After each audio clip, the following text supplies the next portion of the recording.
Welcome to my YouTube channel. मेरे इस YouTube channel पर आप सभी लोगों का बहुत बहुत स्वागत है। वेरी वेरी गुड इवनिंग और नमस्कार। आज हम साइंस के चैप्टर पर डिस्कस करने वाले हैं। साइंस के जो 20 क्वेश्चन पिछले एग्जाम में पूछे गए थे 2018 की जेल पहरी में, उन पर हम डिटेल से एनालिसिस करने वाले हैं। तो बहुत ही केयरफुली और अच्छे से आपको इन सभी क्वेश्चनों को देखना है, समझना है, ऑब्जर्व करना है, बुकों में पढ़ना है और इनके आसपास जितने भी लेंथ के क्वेश्चन हैं उन सभी को एक साथ कवर करते चलना है। और अगर कोई सेपरेट टॉपिक आपको ऐसा लगता है कि ये हमें समझ में नहीं आता, इससे हमारे क्वेश्चन सही से बन नहीं रहे, तो वो आप कमेंट सेक्शन में मुझे लिखकर बता देंगे। उस पर मैं एक छोटा सा वीडियो बनाने की कोशिश करूंगा और इवन बना भी दूंगा और उसे मैं आप बहुत अच्छे से डिटेल से आपको समझा दूंगा। तो आपको एक काम करना है कि जितने भी वीडियो मैं आपको डालता हूं उनको निरंतर देखना है, क्योंकि सफलता का सबसे बड़ा जो साधन है वो है कंटिन्यूटी। अगर आप कंटिन्यूटी बना के रखते हैं तो निश्चित तौर पर आप उस विषय में महारत हासिल कर लेते हैं। अगर आप कंटिन्यूटी ब्रेक करते हैं, थोड़ा बहुत वीडियो देखते हैं, पूरा नहीं देखते, एक वीडियो को जब भी देखें उसको एक बार में पूरा देखें, उसको ब्रेक मत करें, क्योंकि वो हमें फिर बाद में सही से समझ में नहीं आता। ठीक है, अगर एक दिन में आप 1 घंटे का टाइम नहीं निकाल सकते तो मैं आपको स्पष्ट शब्दों में कहूंगा कि आज ही आप कंपटीशन छोड़ दीजिए। अगर आप दिन में 1 घंटे भी नहीं निकाल सकते तो आपको कंपटीशन में आने का कोई हक नहीं है। ये कड़वा सच है लेकिन सच है, क्योंकि जो बात मैं बोलता हूं वो स्पष्ट बोलता हूं। अगर मैं डिप्लोमेटिक तरीके से कुछ बात बोलूंगा तो इसमें आपका भविष्य में नुकसान हो सकता है।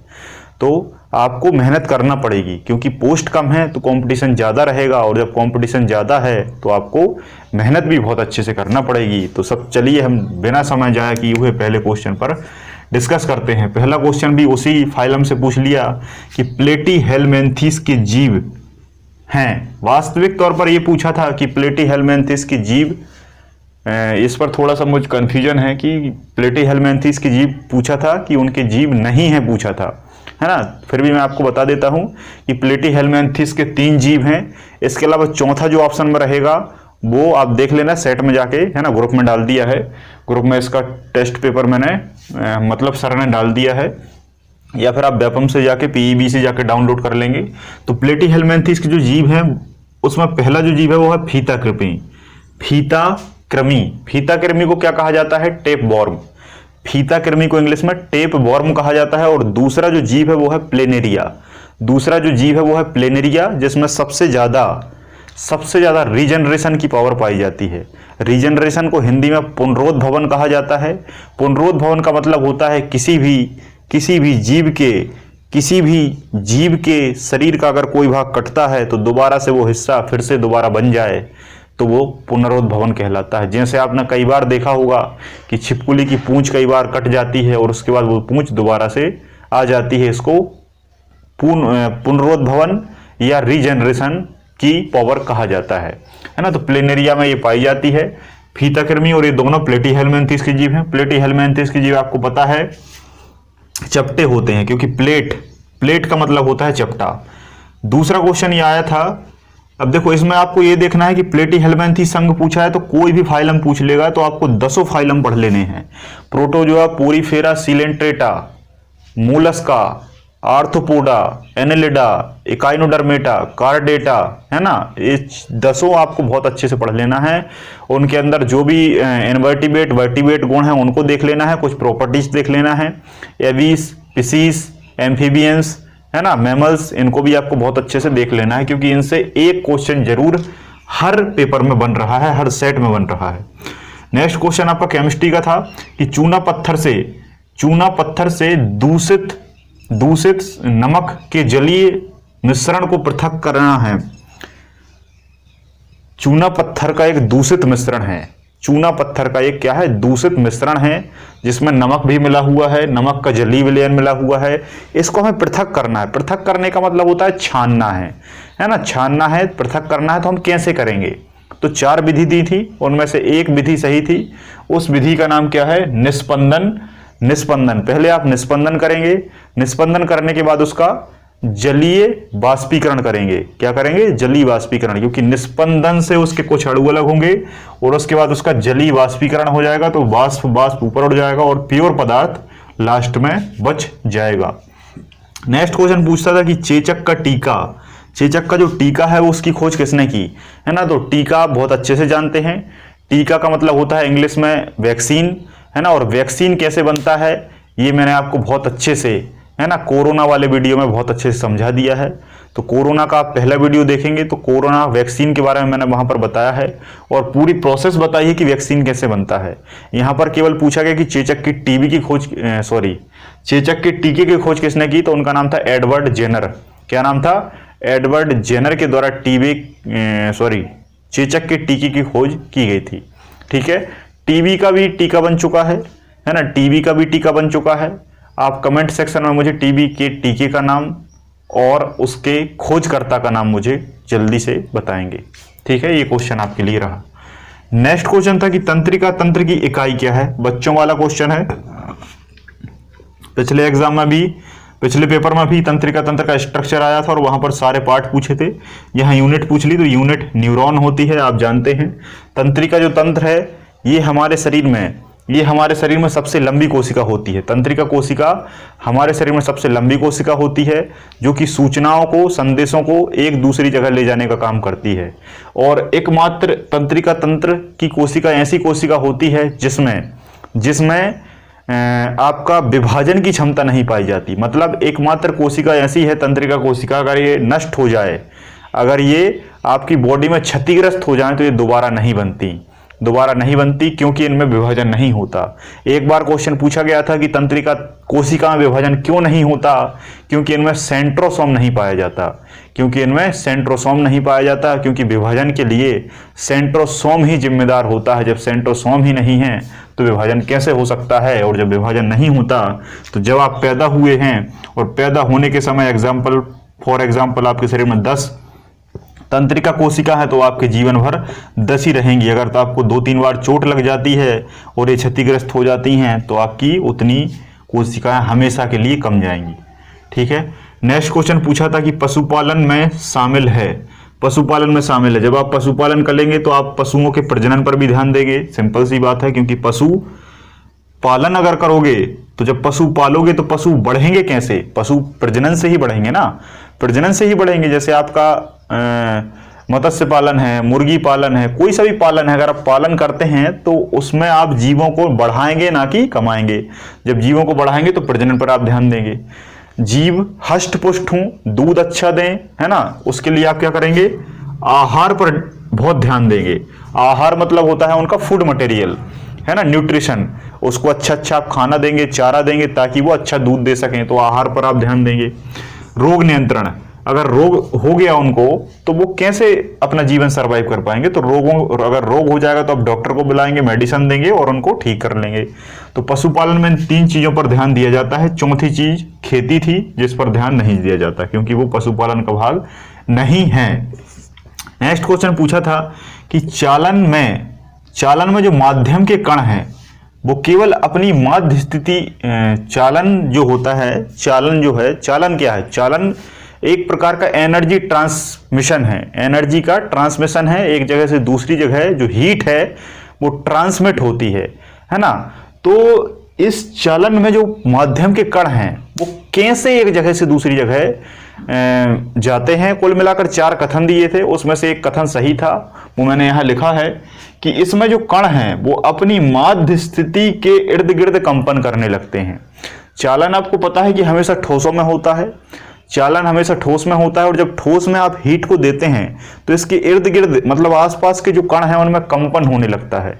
क्या होने लगता है? कंपन होने लगता है। कभी भी आप देखना कि जब आप लोहे को गर्म करोगे तो लोहा गर्म हो जाएगा, गर्म होने के बाद लोहा पानी बनने लगता है और पानी जैसे ही बनता है तो उसके जो अणु हैं वो आपको कंपन करते हुए दिखाई देंगे। कभी आप इसको प्रैक्टिकल करके देखना।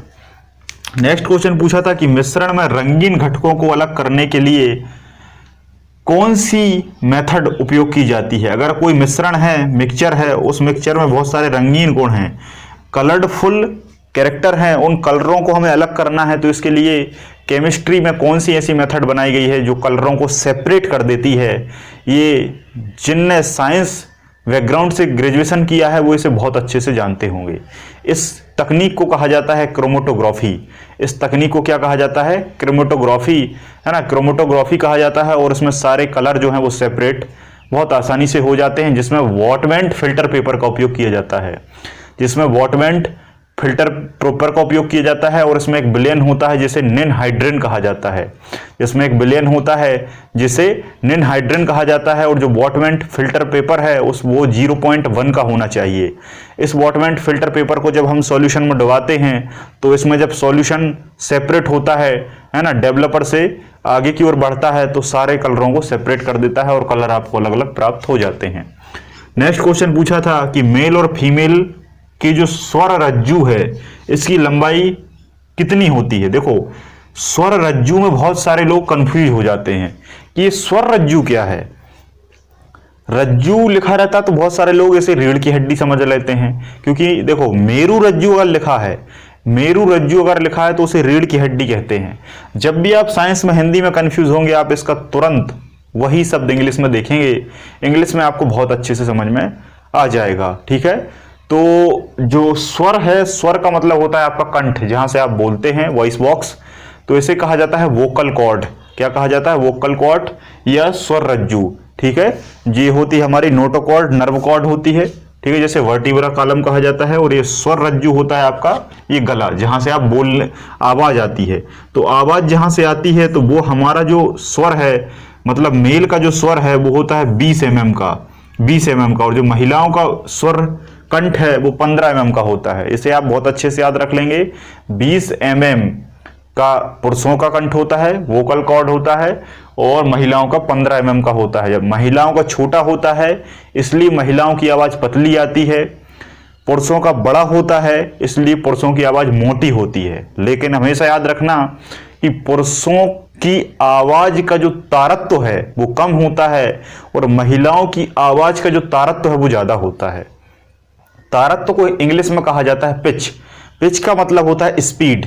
मतलब आपने देखा होगा कि महिलाओं की आवाज तेज होती है पुरुषों की अपेक्षा। पुरुषों की मोटी होती है लेकिन स्लो होती है, महिलाओं की आवाज पतली होती है और दूर तक सुनाई देती है स्पष्ट तौर पर। क्यों? क्योंकि उनका जो वोकल कॉर्ड है छोटा होता है।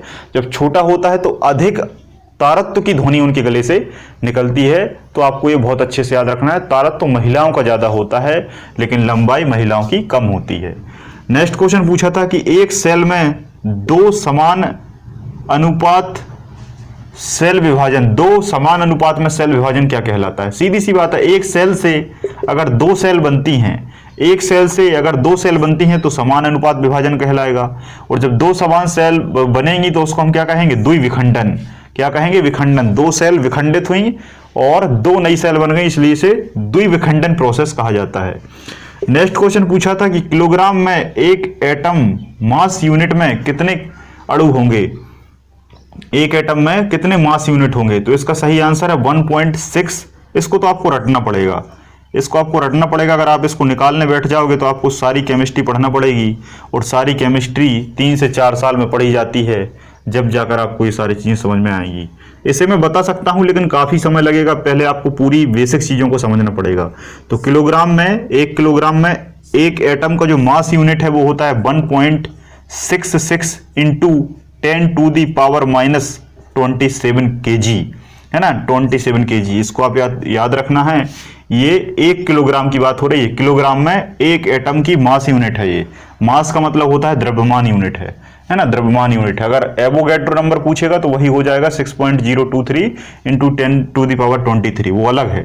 इसमें वही लोगों ने वही आंसर को लगाया था जबकि वो गलत था। नेक्स्ट था अपारदर्शी वस्तु की बड़ी छाया बनाने के लिए प्रकाश स्रोत पर हमें क्या परिवर्तन करना पड़ेगा। कोई भी अगर वस्तु की छाया है, उस छाया को आपको बड़ा बनाना है। छाया को बड़ा बनाना है तो प्रकाश स्रोत को आपको पास ले जाना पड़ेगा। सीधी सी बात है। कभी आपने देखा होगा टॉर्च अगर आपकी दूर है तो आपकी छाया छोटी बनती है, टॉर्च अगर आपके पास है तो छाया बड़ी बनती है। तो यहाँ पर इसका सही आंसर था कि वस्तु के निकट प्रकाश स्रोत जो है, लाइट सोर्स जो है, वो आप पास जाएंगे तो आपकी जो छाया है, आज ही प्रैक्टिकल करके देख लेना।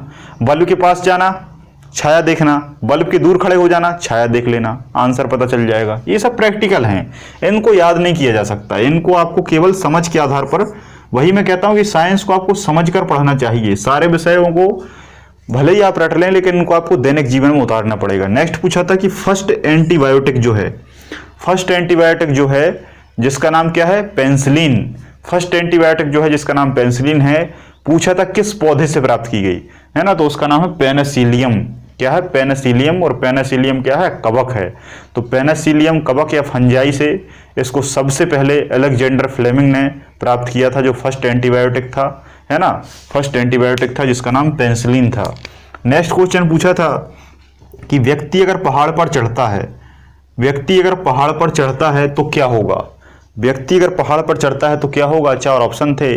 निश्चित तौर पर आपको ये पता होगा कि जब वो चढ़ेगा तो गुरुत्व के विरुद्ध कार्य करेगा। गुरुत्व मतलब होता है गुरुत्वाकर्षण बल, और जब आप पहाड़ पर चढ़ेंगे तो गुरुत्वाकर्षण बल आपको पीछे की ओर लगेगा और आप हमेशा पहाड़ पर चढ़ते हुए आगे की ओर झुके होते हैं।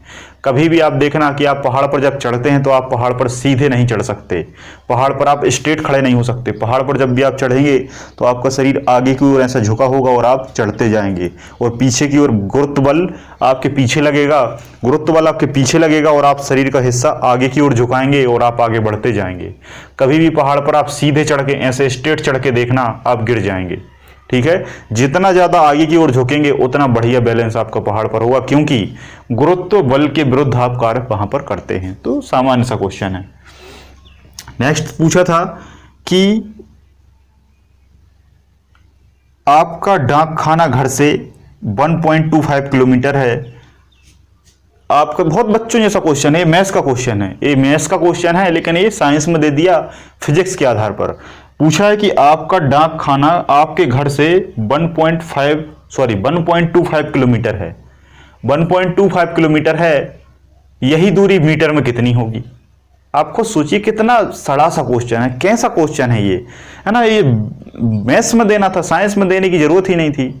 आपके घर से 1.25 है तो 1 किलोमीटर बराबर क्या होता है, 1000 मीटर। 1 किलोमीटर बराबर क्या होता है, 1000 मीटर। और 0.25 लगा है तो 0.25 का मतलब होता है 1000 का चौथाई भाग। 1000 का चौथाई भाग मतलब 250 मीटर। 250 मीटर और 1000 मीटर को आप ऐड करेंगे तो 1250 मीटर। ठीक है, कुल मिलाकर किलोमीटर से मीटर में कन्वर्ट करके पूछा था उसने। बस बड़ा सा परिभाषा लिखी थी जिसमें बच्चे कंफ्यूज हो जाते हैं और समझ में नहीं आ पाता। विद्युत इस्त्री, अब यहाँ पर विद्युत इस्त्री लिख दिया, नहीं समझ पाते लोग। विद्युत इस्त्री का मतलब होता है प्रेस, जो आप प्रेस करते हैं कपड़ों पर, उसे विद्युत इस्त्री कहा जाता है। उसमें पूछा था कि विद्युत इस्त्री में ऊर्जा का जो रूपांतरण है, ऊर्जा का जो रूपांतरण है वो किस में किससे होता है। सीधी सी बात है, विद्युत, मैंने आपको कई बार बताया है कि जब भी ऊर्जा का रूपांतरण आपसे पूछे, जब भी एनर्जी का रूपांतरण आपसे पूछे, तो आपको केवल एक ही चीज याद रखनी है कि वो जो वस्तु है, वो जो इंस्ट्रूमेंट है या वो जो एपरेटस है, वो उसका स्टार्टिंग पॉइंट क्या है और उसका आउटपुट अंतिम पॉइंट क्या है। जैसे प्रेस की बात कर लें, प्रेस स्टार्ट कैसे होता है, बिजली से। कैसे, बिजली से। तो पहली ऊर्जा क्या होगी, विद्युत ऊर्जा। फिर उसका आउटपुट क्या है, प्रेस गर्म हो जाता है। आउटपुट क्या है प्रेस का, प्रेस गर्म हो जाता है। जब गर्म होता है तो उसमें क्या होती है, हीट, उसको हिंदी में कहते हैं ऊष्मा। तो विद्युत ऊर्जा से ऊष्मी ऊर्जा कन्वर्ट कर देता है, विद्युत ऊर्जा से ऊष्मी ऊर्जा में कन्वर्ट कर देता है। एग्जाम्पल के तौर पर एक और लेते हैं हम कि जैसे आपका बल्ब है, बल्ब कैसे चलता है, विद्युत से, और बल्ब से क्या मिलता है आपको, प्रकाश। तो विद्युत ऊर्जा से प्रकाश ऊर्जा में कन्वर्ट कर देता है। बात समझ में आ रही है। मोबाइल की बात करें तो मोबाइल कैसे चलता है, विद्युत से ही चलता है। विद्युत ऊर्जा से आवाज आपको सुनाई देती है, ध्वनि ऊर्जा, ध्वनि ऊर्जा में बदल देता है। बात समझ में आ रही है ना। और जो माइक्रोफोन होता है वो आपकी ध्वनि ऊर्जा को मोबाइल में भर देता है और उसी ध्वनि को विद्युत ऊर्जा में कन्वर्ट करके दूसरी जगह पहुंचा देता है, और वही विद्युत ऊर्जा वहां फिर विद्युत से ध्वनि में कन्वर्ट होकर आपको सुनाई दे जाती है। तो बात क्लियर है। तो ऐसी ऊर्जा रूपांतरण आपसे कई बार पूछ लिया जाता है। नेक्स्ट क्वेश्चन पूछा था कि रासायनिक परिवर्तन निम्न में से कौन सा है। तो आपको पता है कि प्रकाश संश्लेषण की जो प्रोसेस है वो रासायनिक परिवर्तन कहलाती है और उसमें रासायनिक ऊर्जा ही बनती है। ठीक है। नेक्स्ट पूछा था कि कैथोड और एनोड में सही कथन क्या है। कैथोड और एनोड में सही कथन क्या है। तो इसमें सही कथन था कैथोड कण सभी तत्व के लिए समान होते हैं। कैथोड कण जो है वो सभी तत्व के लिए समान होते हैं, बस आपका जो एनोड कण है वो बदल जाता है। ठीक है। नेक्स्ट क्वेश्चन पूछा था कि अम्ल निम्न में से किस गुणों को दर्शाते हैं? तो अम्ल खट्टे होते हैं, ये भी आप जानते हैं। अम्ल में H+ आयन होते हैं, ये भी आप जानते हैं। और अम्ल नीले लिटमस पेपर को लाल लिटमस पेपर में बदल देते हैं। अम्ल नीले लिटमस पेपर को लाल लिटमस पेपर में बदल देते हैं। इसमें पूछा था कि अम्ल निम्न में से किस कथन को पालन नहीं करते? तो एक चौथा और कथन था कि लाल लिटमस पेपर को नीला। तो लाल लिटमस पेपर को नीला कौन करता है? क्षार करते हैं, तो जो कि गलत था। ठीक है, याद कैसे रखेंगे? आपको एक ट्रिक याद रखनी है, अनिल। क्या याद रखना है? अनिल। अनिल आप जानेंगे, आ से क्या हो जाएगा? अम्ल, ना से क्या हो जाएगा? नीला, ला से क्या हो जाएगा? लाल। मतलब अम्ल नीले को लाल में बदल देता है, नीले को लाल में बदल देता है, तो दूसरा क्षार होगा जो कोई लाल को नीले में बदलेगा। बस आपको ये एक याद रखना है, दूसरा ऑटोमेटिक आपको याद बहुत आसानी से हो जाएगा। नेक्स्ट पूछा था आपसे कि पौधे में नाइट्रोजन का जो यूज है, पौधे में जो नाइट्रोजन का उपयोग है वो किस प्रकार से किया जाता है और क्यों किया जाता है? तो आपको पता है पौधे नाइट्रोजन को लेते हैं और नाइट्रोजन राइजोबियम बैक्टीरिया के द्वारा कन्वर्ट करके ली जाती है। एक क्वेश्चन का आंसर आप मुझे बताइए कि जो नाइट्री कारक बैक्टीरिया हैं, नाइट्री कारक बैक्टीरिया हैं जैसे राइजोबियम है, एजोबैक्टर है ना, लेगुमिनीसेरम है, ठीक है, ऐसे जो बैक्टीरिया हैं, नाइट्री कारक बैक्टीरिया हैं, इनकी खोज किसके द्वारा की गई थी? इनकी खोज किसके द्वारा की गई थी? जो नाइट्री कारक बैक्टीरिया हैं इनको सर्वप्रथम किसने खोजा था? इसका आंसर जो मुझे दे देगा बिना गूगल पर देखे हुए, मैं उसे मान जाऊंगा और उसकी जो स्टडी है वो बहुत ही बड़े लेवल पर चल रही है। ठीक है, तो क्या होता है कि राइजोबियम जो बैक्टीरिया है वो नाइट्रोजन को लेता है और नाइट्रोजन को नाइट्रेट और नाइट्राइट्स में बदल देता है, और नाइट्रेट और नाइट्राइट्स को पौधे ले लेते हैं। और जब पौधे इनको लेते हैं तो पौधे इनसे अमीनो एसिड बनाते हैं और अमीनो एसिड से प्रोटीन बनता है। और अमीनो एसिड का अगर आपसे फार्मूला पूछा जाए तो NH2COOH कहलाता है, जिसमें N क्या है? नाइट्रोजन है, हाइड्रोजन इसके पास होती है और ये अम्ल वाला ग्रुप जुड़ जाता है और ये अमीनो एसिड बन जाता है। अमीनो एसिड एक दूसरे से जुड़कर प्रोटीन बना लेता है। तो सही आंसर क्या था? प्रोटीन। अमीनो एसिड होता तो वो भी सही होता। और अंतिम जो क्वेश्चन है कि चलती बस से अगर ब्रेक लगाया जाए, तो ये थोड़ा सा न्यूमेरिकल क्वेश्चन है, इसको आपको हल करके देखना पड़ेगा, है ना। सही आंसर इसका था कि 50 मीटर पर सेकंड, है ना, 50 मीटर पर सेकंड। कैसा था? पढ़ देता हूँ एक बार। चलती बस को ब्रेक लगा देते हैं तो 10 सेकंड में वह विराम अवस्था में आ जाती है। यदि ब्रेक के कारण मंदन 5 मीटर पर सेकंड हो तो वह बस कितने बस का जो प्रारंभिक वेग है वो क्या होगा? बस का जो प्रारंभिक वेग है वो क्या होगा? तो मंदन कितना है? 5, और विराम अवस्था में आने में कितना समय लगता है? 10। तो इसका क्या हो जाएगा?